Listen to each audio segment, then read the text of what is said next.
हाँ दोस्तों, अस्सलाम वालेकुम। खलील मारूफ एक बार फिर आपकी खिदमत में हाजिर हूँ दोस्तों। तो दोस्तों, मैंने हिंदू और दलित फाइल की थी दोस्तों। आज मैं उसको सेकंड में कर रहा हूँ दोस्तों। तो बात थोड़ी सी रुक गई थी, तो मैं वहीं से शुरू करता हूँ।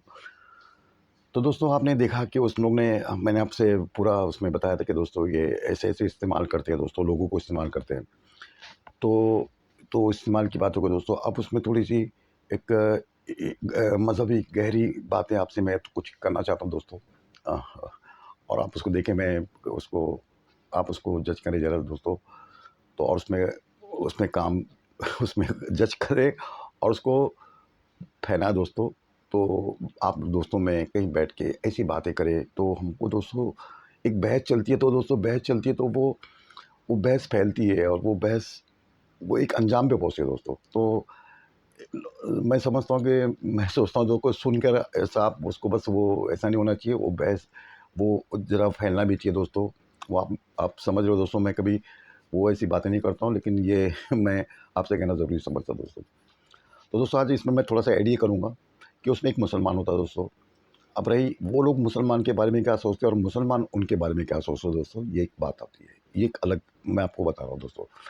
तो मुसलमान, तो दोस्तों हम लोग अभी देखिए, हमने उनको जैसे कि मैं हिंदुओं की बात करता हूँ कि वो ब्राह्मण लोगों ने कुछ चीज़ें खोजी, कुछ चीज़ों को ढूँढ के निकाला हुआ है। हमारे मुसलमानों को विलन बनाना है तो उसको कुछ चीज़ें कुरान से, हदीस से हमको निकालनी पड़ेगी। तो उन्होंने काफ़िर का लफ्ज़ निकाल लिया, काफ़िर अपने में लेकर घर लिया दोस्तों। ये हमें काफ़िर कहते हैं। तो उन्होंने एक घड़ा, ठीक है। फिर एक लफ्ज़ है दोस्तों, वो बड़े चलता है हिंदू इसमें किताबों में। तो उसके मायने निकले दोस्तों। तो उन्होंने हम लोगों को मलेच कहा दोस्तों, मलेच। तो मलेच का मतलब होता है दोस्तों, तो मलेच का मतलब होता है कि गंदे लोग। गंदे लोग, ये दोस्तों मलेच का मतलब है। तो वो लोग जब वो बात करते हैं कि हाँ, वो धर्म, वो लोग मलेच, मलेच का मतलब गंदे लोग। अब दोस्तों, इस्लाम हमें हम जब उसको, मुझे तो हँसी आती है दोस्तों वो मलेच लफ्ज़ सुन के। तो इस्लाम ने तो दोस्तों आदि ईमान, तो सफाई बताइए, इंसान जिस्म की सफाई, अपनी सफाई। जब मुसलमान नमाज़ पढ़ने जाते हैं तो 5 वक़्त की नमाज़ पढ़ते हैं। वो अपने हर जिस्म के हिस्सों को जो खुले हुए हैं उसको धोते हैं 5 वक़्त। और फिर उसके अलावा भी धोते हैं दोस्तों, घर में बैठे हैं, कुछ किताब कुरान पढ़ रहे हैं, कुछ कर रहे हैं, तो वज़ू करते हैं। इसके अलावा भी कितने हमारे जो परहेज़गार लोग हैं उसको वज़ू करते हैं। 5 वक़्त तो होता ही होता है, उसके अलावा भी होते हैं दोस्तों। ये तो इतनी हमारी पाकी साफ़ी। तो ये एक कहावत चल जाती है। तो जुम्मा के ना, ये जुम्मा वाले, ये जुम्मा की नमाज, ये जुम्मा को नहाते धोते हैं दोस्तों। ये हम लोग जुम्मा को गुस्ल देते हैं, नहाते हैं, हम लोग रोज़ भी नहाते हैं, हम लोग रोज़ नहाते हैं। लेकिन जुम्मा को स्पेशल गुस्ल, साफ सफाई से एकदम अतर वतर लगा के, सुरमा उरमा लगा के, एकदम अल्लाह के हुजूर एकदम अच्छी हाजिरी देने के लिए हम लोग पहुंच जाते हैं। तो ये इन्होंने दोस्तों बहुत सी चीज़ें हमारे पे घड़ी है, मलेच है। लेकिन मलेच का वो ग्रिफ़िथ है दोस्तों, बहुत सारे उनके स्कॉलर ने उसको कहा कि मलेच का मतलब, इन्होंने दोस्तों जो जो मुसलमान से रखते हैं, बैर रखते हैं, उन्होंने मलेच का लफ्ज़ निकाला कि मलेच का मतलब होता है गंदे लोग। लेकिन जो जो बड़े-बड़े स्कॉलर थे हिंदुओं के, उन्होंने मलेच लफ्ज़ को लिया। जैसे कि वेद प्रकाश उपाध्याय है, बड़े-बड़े उनके स्कॉलर हैं, जो बहुत बड़े-बड़े स्कॉलर हैं दोस्तों। तो उन्होंने उसको लिया कि मलेच का मतलब होता है कि परदेसी, विदेशी, फ़ॉरेनर, बाहर के लोग। मलेच का मतलब उन्होंने बाहर के लोगों को दिया। मलेचा, मलेच, ये बाहर के लोग हैं। यानी कि इस्लाम, अभी जैसे कि मलेच, ये कहाँ से आए? ये मलेच धर्म है, ये बाहर से आया हुआ धर्म है। मलेच धर्मा, तो इसका मतलब है कि मलेच मतलब गंदा मज़हब, ऐसा उन्होंने, ये गंदे लोगों ने दोस्तों उसको गंदी चीज़ें से उसको अपने लोगों को, उनको जब वाहवाही, जैसे इनके सत्संग होते हैं तो दोस्तों उनको वाहवाही बटोरनी है कि वाह वाह वाह क्या बात की आपने बात। लेकिन दोस्तों ये बिल्कुल गलत बात है, ये जो मलेच का लफ्ज़ के एकदम ये गलत बात है। तो बहुत सारी उन्होंने, ये हमने नहीं दिया दोस्तों ना, हमने कहा ना, हमने सुना, ये उन्होंने लाया। ये काफिर भी उन्होंने अपने में कर लिया, मलेचा हम पे थोप दिया। ये कौन है? ये मोहम्मडन दोस्तों। आज भी हमारे, मैं नाम भी लूँगा, अभी गुजरात है, कोई राजस्थान है, कुछ और जगह पे दोस्तों, ये कौन है? अरे वो मोहम्मडन लोग ने आके ऐसा किया, ऐसा किया। अरे वो मोहम्मडन ने वो ऐसा किया, मोहम्मडन मोहम्मडन ये मोहम्मडन क्या दोस्तों? कुरान, हदीस, हमारे किसी ने आज तक, किसी ने भी हमको पता ही नहीं कि मोहम्मडन क्या होता है। हम लोग मोहम्मद की प्रतिश करने वाले नहीं हैं। मोहम्मद सब हमारे लिए, वही हमारा खुदा, वही हमारा परमेश्वर, ऐसा नहीं है मोहम्मद। तो इन्होंने दोस्तों वो भी हम पे लेबल लगा दिया। ये इस पे दोस्तों सोचना चाहिए हमारे हमारे वो बहुत सारे कि भाई अगर कोई कहता है मोमेडन तो उनसे उनसे दलील ले, भाई आप हमें मोमेडन क्यों कहते हो, हमें मोमेडन क्यों कहते हो, हम तो मुसलमान हैं, आप मुसलमान बोलो, मुसलमान मुस्लिम ये वो मुस्लिम में बहुत सारे वो आप उसमें हैं, वो बोल दो आप, कुरान को मानने वाले, हुजूर के रास्ते पे चलने वाले, सुन्नतों पे चलने, आप दूसरे ये क्या होता है मोमेडन दोस्तों, आज भी मोमेडन का लफ्ज़ चल रहा है। तो दोस्तों ये ऐसी बहुत सी चीज़ें घट गई है, तो उन्हें हमको ऐसा कहा, तो दोस्तों हमें मुझे तो हँसी आती है कि हम लोग कितने गंदे हैं। मैं सोच के दोस्तों मैं ताज्जुब करता हूँ, और फिर उनके बारे में सोचता हूँ कि उनकी लाइफ़स्टाइल कैसी रोज़ की, वो कैसे पेशाब करते हैं, कैसे वो बैतुल-ख़ला में जाते हैं, कैसे वो करते हैं, कैसे ये करते हैं दोस्तों। तो उसको मैं आप पे छोड़ रहा हूँ, आप उसको कितना वो आप उसमें ख़्यालों में जाके आप सोच लें कि क्या-क्या वो कैसी चीज़ें हैं दोस्तों। आप उसको सोच लें, घर में होते हैं दोस्तों, तो वो कैसे-कैसे वो औरत शौहर है, बीवी है, वो रहते हैं, तो उनका हम लोग और उनमें कितना फ़र्क है दोस्तों, आप खुद सोच लें, और वो फिर वो हम पर वो डालते हैं दोस्तों। तो ठीक है, वो जब इस्लाम की बारीकियों को समझोगे, जब वो पढ़ेंगे, तो उनको एहसास होगा कि हाँ, इस्लाम कितना पाकीज़ा मज़हब है, पाकीज़ा मज़हब, दुनिया का सबसे पाकीज़ा मज़हब इस्लाम है दोस्तों। ये सिर्फ़ ये सुबह में उठ के 4 बजे उठ के वो दर-दर नहाने से दोस्तों आदमी पाक नहीं होता है दोस्तों। वो पाकी बरकरार रखनी होती है हमको, वो पाकी बरकरार रखनी होती है दोस्तों। तो मैं लग जा रहा हूँ उसको, मैं बाद में इसको ये करूँगा। तो दोस्तों ये मुसलमान के बारे में इन्होंने ऐसा कहा। तो बहुत सारी चल दोस्तों ये फिर वो दलित और वो उसके मैं आपको उससे थोड़ा ले लेता हूँ दोस्तों। तो इन्होंने दोस्तों ब्राह्मणों ने दलित को, ये तो हो गया दलित को लोग इस्तेमाल करते हैं दोस्तों। तो उन्होंने जो बुद्ध थे, बुद्ध जो थे, बुद्ध मज़हब जिन्हें इख्तियार किया था डॉक्टर भीमराव अम्बेडकर ने, उन्होंने सिर्फ़ साफ लफ्ज़ों में ही उनकी किताबों में ये उन्होंने लिखा है कि मैं हिंदू पैदा हुआ हूँ, लेकिन मैं हिंदू मरूँगा नहीं। मैं हिंदू पैदा हुआ, मैं हिंदू मरूँगा नहीं। आपने वो विदर्भा में अपने वो मनुष्य मूर्ति को उन्होंने जला दिया था, उसके साथ उन्होंने वो किया था। तो उनके जितने भी मानने वाले आज हैं दोस्तों, ये मायावती है, ये वामन विश्राम है, प्रसाद अम्बेडकर है, ये सब लोगों ने बुद्ध मज़हब इख्तियार किया। तो उन्होंने भी बड़ी गौर व फ़िक्र की कि भाई ये बुद्ध मज़हब है, ये देसी मज़हब है, हिंदुस्तान में आया हुआ मज़हब है। नहीं तो फिर ये लोग कल ये ब्राह्मणवादी जो होते हैं, जो कुछ लोग हैं, तो ये फिर हम पे फिर वो इस्लाम के बहुत करीब आ गए थे आप।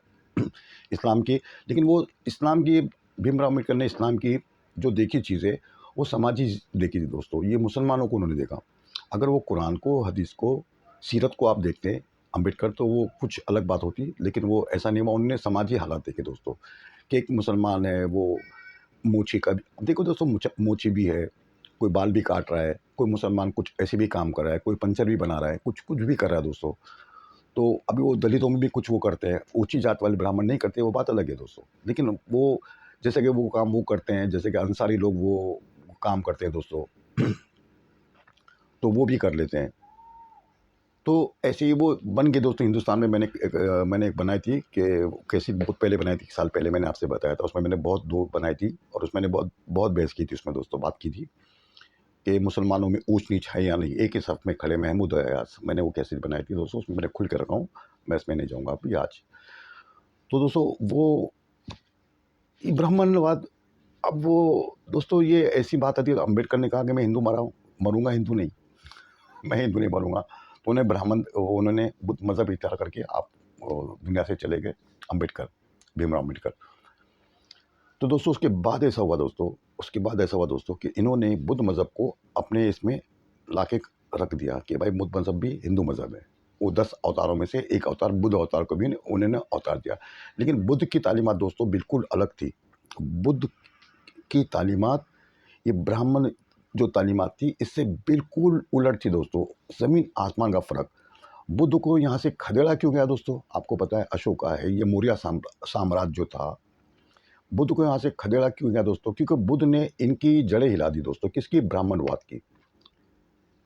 तो उस ब्राह्मणवाद का ये उस ज़माने में सिस्टम था, वो आज से 2500 साल 3000 साल पहले जब बुद्ध थे, उसके पहले जो वो बुद्ध ने तो देखा ही देखा, उसको फेस किया, लेकिन उसके पहले से वो चली आ रही थी चीज़ें दोस्तों, कि तुम हम पे डिपेंड, ब्राह्मण पे जितने भी लोग हैं, जितने भी कास्ट है, ये 4 वर्ण के अलावा भी जितने भी लोग रहते हैं, वो हमारे हमारे पे डिपेंड हो गए। हम जो बोलेंगे वो करेंगे। तुमको मोक्ष मिलेगा हमसे, तुमको पुण्य मिलेगा हमसे, तुम्हारी हर चीज़ हमसे होगी। तुमको जो भी मिलेगा हम हमारे से ही मिलेगा, उसके अलावा तुमको कहीं नहीं मिलेगा। तो बुद्ध ने आके दोस्तों ये चीज़ को तोड़ा। बुद्ध ने आके ये चीज़ को तोड़ा कि नहीं, वो तुमको वहाँ से नहीं मिलेगा, तुमको अब खुद तुमसे तुम ले सकते हो। बुद्ध ने क्या कहा? बुद्ध ने कहा कि अब तुम ही खुद वो हो, तुम खुद अपने पैर पे जितना चाहे उतना बन सकते हो, और तुम उनके पास जाने की ज़रूरत आपको नहीं है। आप खुद बैठ जाओ और आप खुद खोजो और आप खुद पालो। उन्होंने एक रास्ता बताया दोस्तों। तो उनको लगा कि ये तो हमारी दुकान बंद हो जा रही है। हमारी जो हमने जो दुकानें खोली थी, जो मंदिरें तो बनाई थी, जो बड़े-बड़े उसको वज़ीफ़े मिलते थे, बड़े-बड़े उसको जो चढ़ावे आते थे, ये तो बंद कर देगा। ये तो ख़त्म कर हमारी दुकान ही ख़त्म कर देगा। ये बुद्ध जो आया है, ऐसी बातें करता है। तो दोस्तों बिल्कुल उसकी तालीमात अलग थी और बड़ी उन्होंने उसको कटाक्ष किए दोस्तों, बड़ी कटाक्ष किए। मैं आपको एक नाम देता हूँ दोस्तों, देखिए ये बड़ा ये इंसान का जो नाम है दोस्तों, ये बड़ा बदनाम इंसान है दोस्तों, बहुत बदनाम इंसान, इसको बदनाम किया गया। उसकी एक्टिविटी, उसकी बड़ी मैंने उसको भी देखा हूँ दोस्तों, उसको भी मैंने उसको बहुत सुना हूँ दोस्तों, जिसका नाम है भगवान रजनीश, आचार्य रजनीश, जो पूना में उनका आश्रम था दोस्तों। तो उन्होंने दोस्तों जिस तरह से बुद्ध के बाद ये रजनीश ने दोस्तों जितना ये ब्राह्मणवाद पे चोट की ना दोस्तों, आज तक किसी क्रिटिक्स ने नहीं की। ये मैं आपसे कह रहा हूँ दोस्तों, देखो ये एक एक बोलते हैं ना दोस्तों, एक बाँटने वाली चीज़ होती है दोस्तों, मैं आपको कर रहा हूँ क्योंकि मैं उसको बहुत देखा हूँ, मैंने बहुत सुना हूँ उसको भी। हम लोग का वो फ़ील्ड है तो हम लोग सुनना पड़ता है हमको दोस्तों।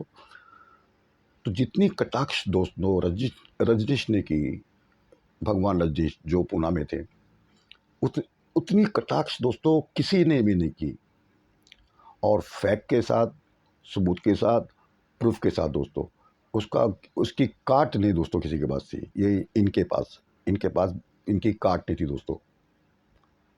उन्होंने हर किसी को दोस्तों नंगा कर दिया। बुद्ध ये इनको ब्राह्मणवादी जितने भी इनके अकायद थे, इनके जो भी हज़ार साल से वो क्या-क्या गोलमाल, जो ऊँच नीच, जो घटाता बढ़ाता जो भी था ना दोस्तों, इनकी इसने पूरी लगा दी दोस्तों। आप कभी पढ़ना गौतम वो उनको रजनीश को वीडियो आप देखना उसके वीडियो में। तो इन्होंने दोस्तों कहीं का नहीं रखा। थे हिंदू, हिंदू घर में पैदा हुए दोस्तों, हिंदू घराने में पैदा हुए, बहुत बड़े हिंदू। अब वो चले गए जो ठीक है। तो मैं आपको एक नाम बताया दोस्तों, बहुत बेहतरीन उनकी इनके ऊपर आपको हिंदुज़्म को समझना है दोस्तों, इनके खुराफात को समझना है। हिंदुज़्म की बात नहीं कर रहा हूँ मैं, ये इनकी बात मैं कर रहा हूँ, ये ब्राह्मणवाद को आपको समझना है दोस्तों, तो आप रजनीश को पढ़ो। ये आपके ब्राह्मणवाद की खुराफात आपके सारी समझ में आ जाएंगे दोस्तों, सारी समझ में आएंगे दोस्तों। तो ये दोस्तों है। अब ये जो बुद्ध वाले मज़हब वाले दोस्तों, ये अपनी अपनी इनकी अलग दुनिया है, अलग इनका सब चलता है दोस्तों, वो उनकी सब परंपराएं वगैरह चली दोस्तों। तो इसमें दोस्तों कैसा है दोस्तों कि हमारे देखिए, अब वो अभी हमारे जो रोहिंग्या ना जो आते हैं दोस्तों, जो अभी 2 साल पहले हुआ बर्मा में, वो भाग के यहाँ जाते हैं दोस्तों बेचारे। बुद्ध अच्छा, जो बर्मा है दोस्तों, वो बुद्ध मज़हब का पूरा सेंटर है। उन लोग शांति से रहते हैं, वो सब ठीक करते हैं। लेकिन उनको दोस्तों एक बात बड़ी खली, वहाँ के देखो, अब बहुत सारे बुद्ध मज़हब है, श्रीलंका में भी है और हिंदुस्तान में भी है और बहुत जगह है, 8-10 जगह उनकी चलती है दोस्तों, हुकूमतें उन पर मेजोरिटी में है, जापान चाइना में है वगैरह वगैरह।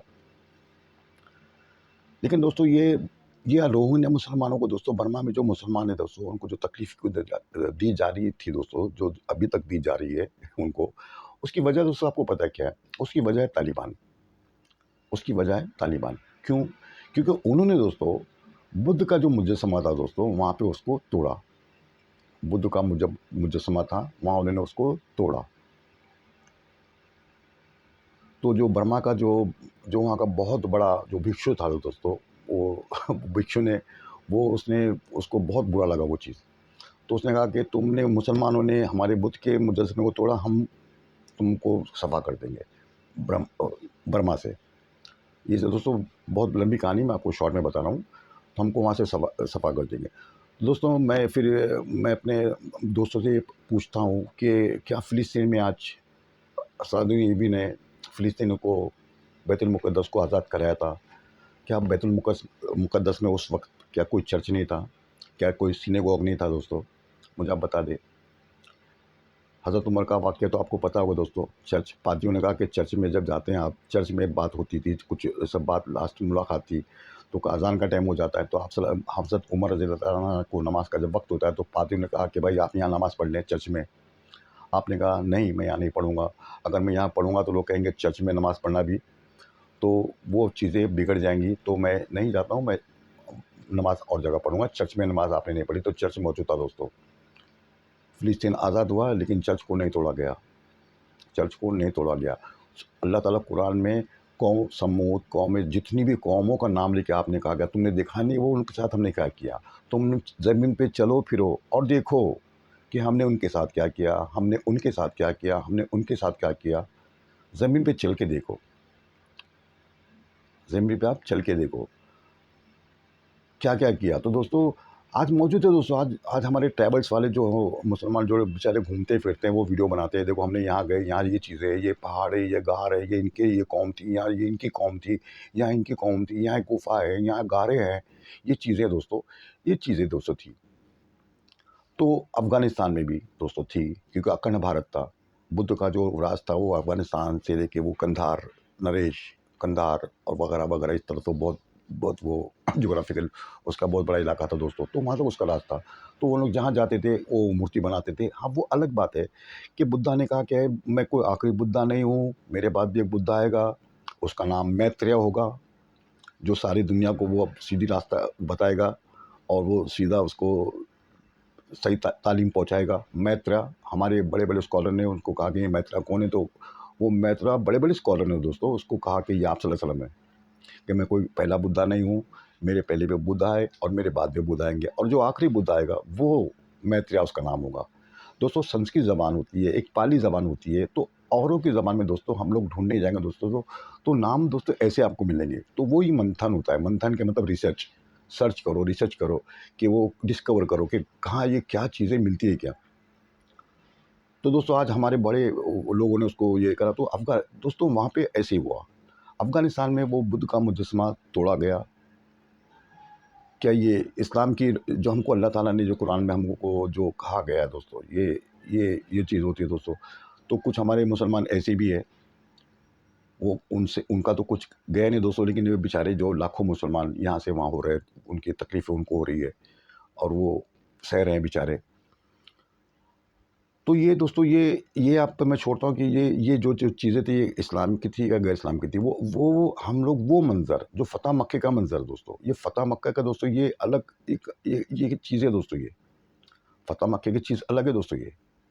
अब मैं आपको फिर थोड़ा-सा देखो दोस्तों, देखो सच बोलना है दोस्तों, उसमें सच बात है, सच बोलना अभी कश्मीर का आप देख लो दोस्तों, क्या आप उसको भी फ़तह मक्का से जोड़ोगे कश्मीर को? आज वहाँ पे कस्में खिलाई जाती है, हमारे पड़ोस ममालिक में कस्में खिलाई जाती है, कश्मीर हमारा, कश्मीर ऐसे, कश्मीर वैसे। लेकिन दोस्तों क्या कश्मीर की जंग, मैं आपसे कहता हूँ क्या कश्मीर की जंग क्या ये इस्लामी जंग है दोस्तों ये? मैं आपसे कहता हूँ कि कश्मीर की जंग क्या इस्लामी जंग है? आप मुझे बताओ। ये हुर्रियत की जंग है दोस्तों। हुर्रियत कॉन्फ्रेंस आपको पता है ना, हुर्रियत कॉन्फ्रेंस, मीरवाइस जो उनके चेयरमैन है वहाँ के। ये हुर्रियत की जंग है दोस्तों, कि हम लोग ठीक है मैंने आपसे पहले भी दोस्तों कहा था ना दोस्तों, कि वहाँ का राजा हिंदू था, अवाम मुसलमान थी, कश्मीर की मैं बात कर रहा हूँ। जूनागढ़ में बादशाह मुसलमान था, अवाम हिंदू थी। ये दोस्तों हिंदुस्तान में ये चीज़ें दोस्तों होती आई है, होती रही है दोस्तों। कोई मुसलमान किधर कुछ ऐसा है, किधर कुछ ऐसा है दोस्तों, वो सब चला है दोस्तों।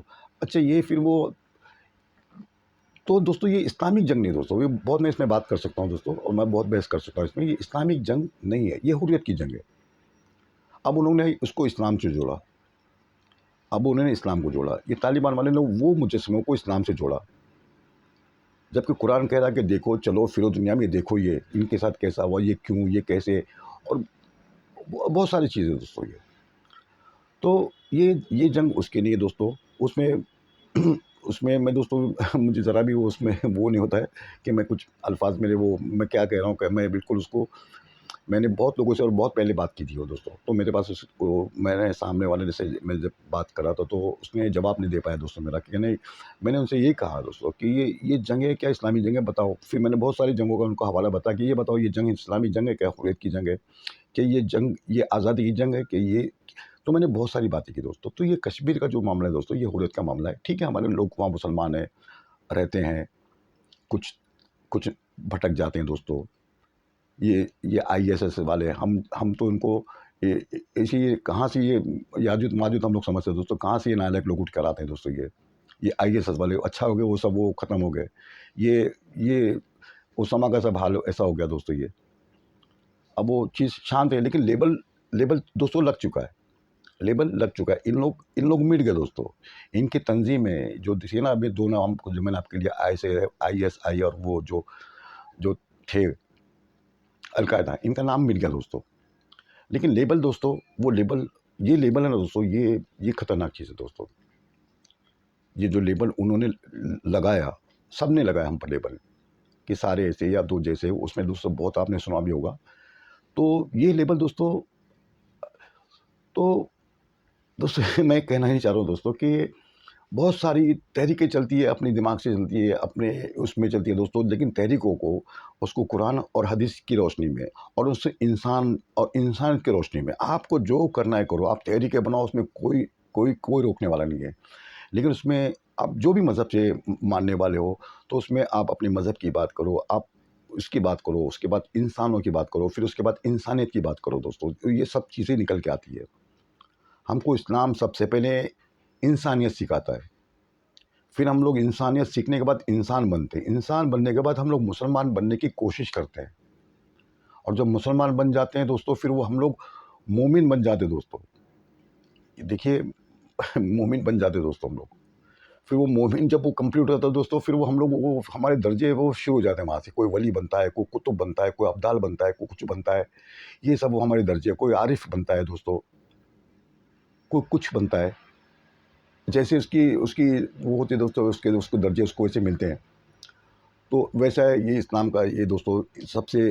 तो तो आप सल्लल्लाहु अलैहि वसल्लम ने हर चीज़ दिखाई दोस्तों, हर चीज़ को, इंसान तो इंसान, जानवर, दरख्त, चरिंद परिंद, आपने सबके हकूक़ दोस्तों दिए। कोई मज़हब ने ऐसे हकूक़ दोस्तों नहीं दिए। इंसानों के हकूक़ है, औरतों के हकूक़ दिए, बाल बच्चे, माँ बाप, सबके हकूक़ आपने बता दिए। उसके अलावा भी आपने दोस्तों ये जानवरों के हकूक़, इस पे भी लोगों कोई बात नहीं करता दोस्तों। ये जानवरों के हकूक़ बताइए, ये चरिंद परिंद के हकूक़ बताइए, और वो इसके हकूक़ बताइए दोस्तों। आपने सबके हकूक़ दिए दोस्तों। मैं तो उलमा से ये कहता हूँ कि आप ज़रा इनके भी हकूक़ बताओ कि लोगों में देखो दोस्तों, ये हकूक़ जब लोगों को पता चलेंगे तो दोस्तों ये इंसानियत ही से जगती है। इंसानियत, जब हम लोग कोई और मखलूक जो और चीज़ों से दोस्तों हम लोग जब उसको समझते हैं, जबकि हम उसको हकीर समझते हैं दोस्तों। इंसान अशरफुल मखलूक़ात है बेशक, लेकिन हकीर चीज़ के बारे में वो दोस्तों, वो देखिए, मैं आपसे वो कह रहा हूँ दोस्तों, सुलेमान अलैहिस्सलाम का किस्सा कुरान में आपने देख लेना दोस्तों। उसमें अल्लाह ताला ने किसकी मिसाल दी? चींटी की मिसाल दी। चींटी ने कहा कि चलो जल्दी जल्दी चलो, अपने बिलों में, अपने घरों में छुप जाओ, कहीं सुलेमान अलैहिस्सलाम का लश्कर तुम्हें कुचल ना दे दोस्तों। तो कितनी बड़ी उसमें बहस की सुलेमान अलैहिस्सलाम, चींटी की बात आपने सुनी ना दोस्तों।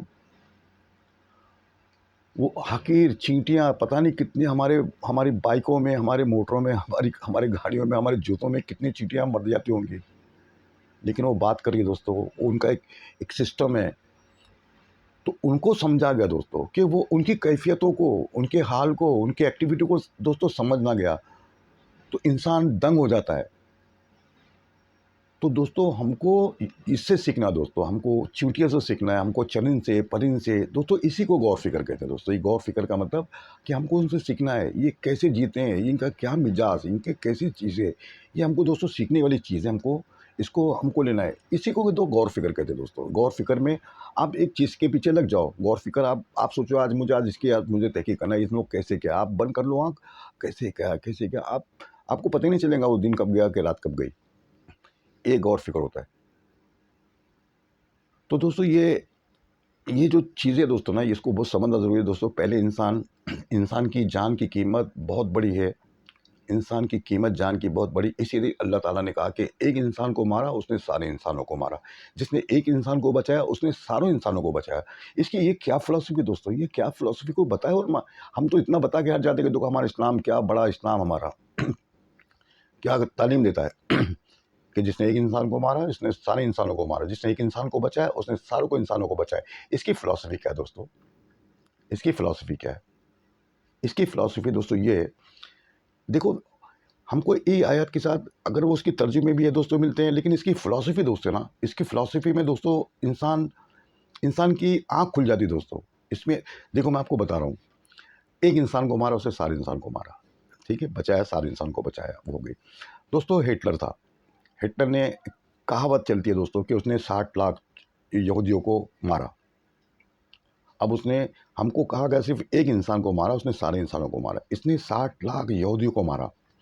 अब ये एक इंसान है दोस्तों, अगर हमारी ये दुनिया की हम लोग दुनिया के बनाए हुए कानून पे चले तो दोस्तों उसको एक बार उसको सज़ा होगी। क्या सज़ा होगी? मौत की सज़ा होगी, फांसी देंगे, शूट करेंगे, कोई कत्ल करेगा तलवार से, बस यही सज़ा चलेगी और क्या? उसको मरना है चाहे जैसे भी। तो 60 लाख इंसानों को मारता है और वो एक ही बार उसको भी मरता है। कितना कितना आसान सौदा दोस्तों। मेरी भड़ास मैंने 60 लाख इंसानों पे निकाल दिया और मुझे मरना तो है, एक ही बार मरना है मुझे तो। 60 लाख बार नहीं मरना है मुझे। उसकी फ़िलॉसफ़ी, उसके दिमाग, एक बात मैं बता रहा हूँ दोस्तों समझने के लिए। लेकिन दोस्तों अभी आप इसका कैलकुलेशन मैं आपको बताता हूँ, इस आयत का कैलकुलेशन। एक इंसान को मारना, सारे इंसान को मारना।